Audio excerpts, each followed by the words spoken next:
c'est ce qu'on disait tout à l'heure, la digitalisation du parcours client.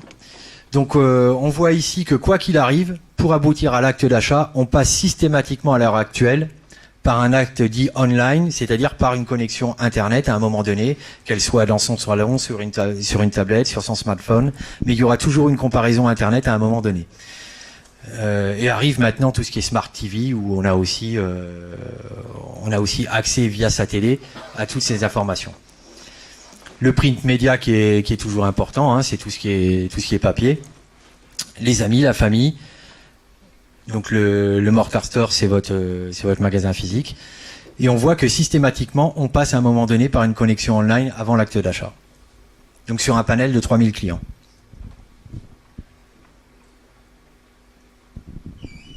Donc au total, ce sont plus de 10 supports et de canaux de contact qui sont aujourd'hui utilisés par les clients pour préparer leur décision d'achat. C'est 2 fois plus qu'en 2010, donc c'est exponentiel.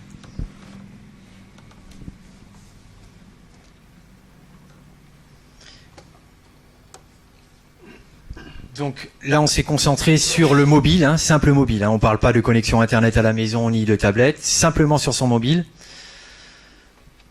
On remarque qu'avant un achat en magasin, il y a eu 46% de recherche du produit sur le mobile.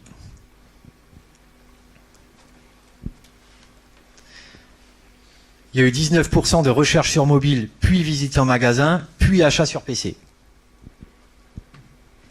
41% de recherche sur mobile, avant achat sur mobile. Donc ça aussi, ça évolue rapidement. C'était la question plus ou moins de tout à l'heure. Est-ce que les clients vont se mettre à l'achat sur mobile? Là, on se rend compte que oui.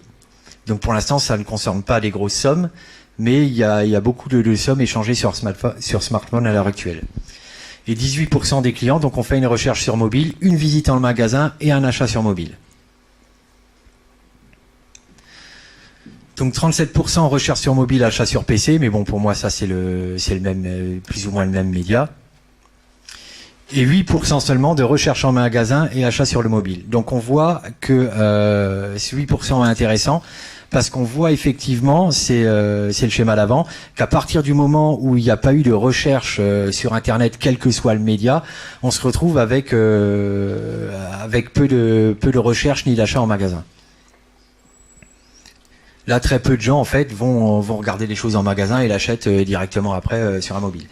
Pourquoi? Parce qu'il n'y a toujours pas cette comparaison, toujours pas ces avis, toujours pas cette recherche de concurrence, ce fameux showrooming.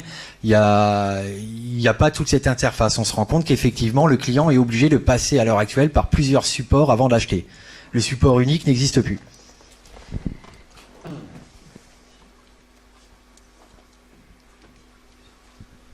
Donc face à une telle diversité, votre présence en ligne n'est même plus une option. Et il y a un site optimisé pour être consulté depuis un mobile. Alors ça aussi, attention. Effectivement, à l'heure actuelle, un des premiers critères, c'est que votre site internet, même si ce n'est qu'un site vitrine, doit être optimisé pour mobile et tablette. Sinon, c'est pas la peine. Vous perdez pratiquement 50% de la clientèle sur l'acte d'achat. Donc il y a des outils à l'heure actuelle qui permettent de faire ça automatiquement. Mais on pourra en discuter tout à l'heure.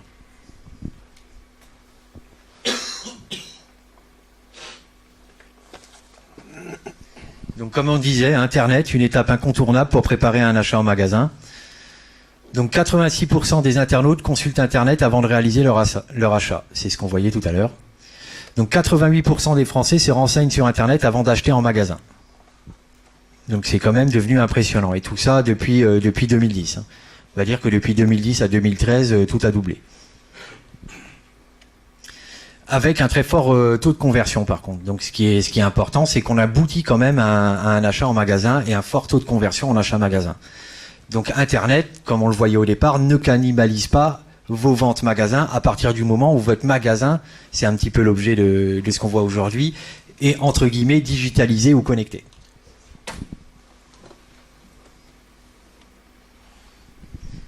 Donc on parle du Web to Store. Donc c'est un petit peu tout ce qu'on vient de voir. C'est la tendance donc de consultation web et d'achat magasin.